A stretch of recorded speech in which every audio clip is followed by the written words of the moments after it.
প্রিয় দর্শকবৃন্দ, electro idea চ্যানেলের পক্ষ থেকে আপনাদের সবাইকে আবার স্বাগতম। হঠাৎ আমি লক্ষ্য করতেছি আমার ব্যাটারিটি যখন আমি লোড দিচ্ছি প্রায় 20 ওয়াটের মতো, তখন ব্যাটারি ভোল্টেজ ড্রপ করে প্রায় 12 নিচে চলে আসতেছে, অর্থাৎ 11.8 বা 11.7 এরকম রেঞ্জে চলে আসতেছে। তো আগে মোটে এরকম আসতো না, প্রায় 12.4 বা 12.3 এইরকম থাকতো লোডে। কারণ অনুসন্ধান করতে গিয়ে দেখতে পেলাম আমাদের ব্যাটারিটির যে পানির লেয়ার লেভেল আছে সেটা অনেকটাই নিচে চলে গিয়েছে। কিছু কিছু ছেলে এমন পর্যায়ে চলে গেছে প্রায় শুকিয়ে আসতেছে পানি।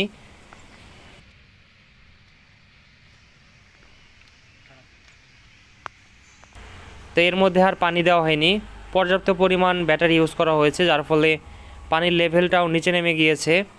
আরেকটা বিষয়, এখানে যে কন্ট্রোলার আছে আমার পুরাতন যে কন্ট্রোলার, আপনারা জানেন এখানে আমি নতুন কন্ট্রোলার লাগিয়েছি।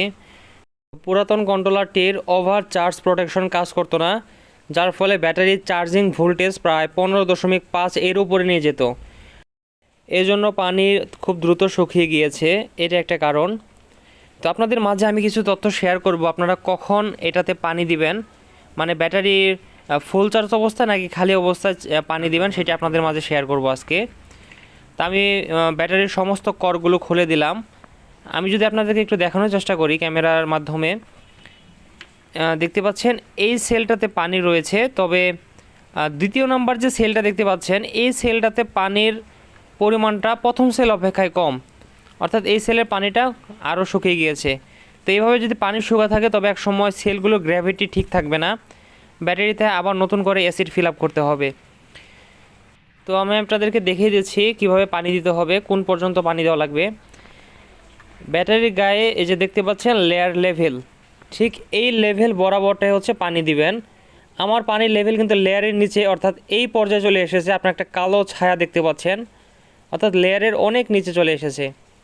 অবশ্যই এখানে ডিস্টিলড বা ডিমিনারেলাইজড ওয়াটার ব্যবহার করতে হবে। কলের পানি বা নলকূপের পানি এগুলো ব্যবহার করবেন না, এখানে বাজারে পেয়ে যাবেন খুব স্বল্প দামের ভিতরে।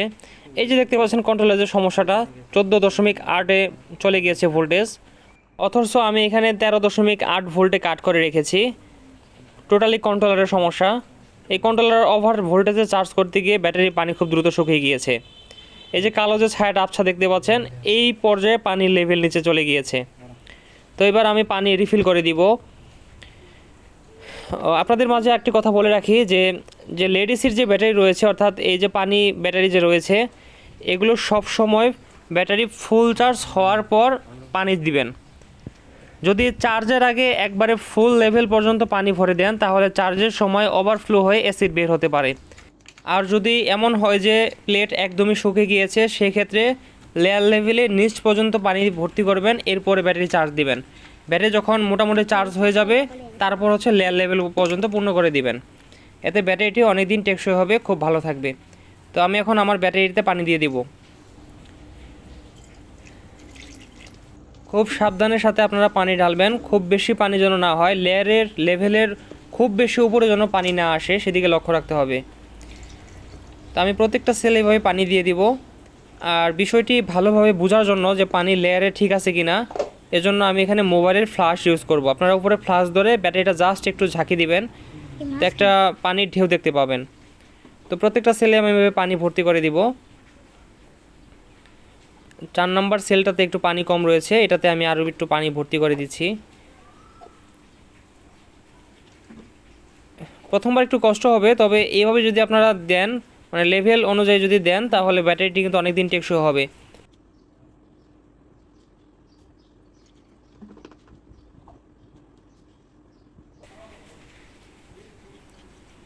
সবগুলো সেলে পানি দিয়ে দিলাম। আরেকটা বিষয় আপনারা বলে থাকেন যে এই 30 অ্যাম্পিয়ার ব্যাটারি থেকে কত ওয়াট লোড ব্যবহার করা যাবে। আপনারা একটা সহজ বিষয় মাথায় রাখবেন, যত অ্যাম্পিয়ার হবে তার 10% হারে লোড ব্যবহার করা যায়। সাপোজ ধরেন হচ্ছে আমার ব্যাটারি 30 অ্যাম্পিয়ার, আমি এখান থেকে 3 অ্যাম্পিয়ার, সর্বোচ্চ 3 অ্যাম্পিয়ার পরিমাণ লোড ব্যবহার করতে পারবো। যদি আমরা ওয়ার্ডে কনভার্ট করি তাহলে 3 × 12 36 ওয়াট, অর্থাৎ এটি থেকে সর্বোচ্চ 36 ওয়াট লোড ব্যবহার করা যাবে। তাহলে ব্যাটারিটি অনেক টেকসই হবে। ঠিক আমি এই পদ্ধতি অবলম্বন করে আমার ব্যাটারিটি ব্যবহার করেছি, এখন পর্যন্ত বেশ ভালো রয়েছে, খুব ভালো সার্ভিস দিচ্ছে। তো সমস্ত সেলগুলো আমি পানি দিয়ে ফিল আপ করে দিয়েছি। তো এখানে আমি নতুন কন্ট্রোলার লাগিয়ে দিয়েছি। পুরাতন কন্ট্রোলারটি জাস্ট আপনাদেরকে বোঝানোর জন্য লাগিয়েছি এখন। এই কন্ট্রোলারটি আমি মসফেট লাগিয়েছি, মসফেট লাগানোর পরও ব্যাটারি ওভার চার্জ করছে, তার মানে হচ্ছে এমসিইউ কন্ট্রোলার সিস্টেমটি হয়তো খারাপ হয়ে গিয়েছে। যাই হোক, ভিডিওটি আমি আর বেশি লম্বা করব না। যদি আমার চ্যানেলের ভিডিওগুলো আপনাদের ভালো লেগে থাকে তবে অবশ্যই চ্যানেলটিকে সাবস্ক্রাইব করে আপনারা পাশে থাকবেন। সবাইকে ধন্যবাদ শেষ পর্যন্ত দেখার জন্য।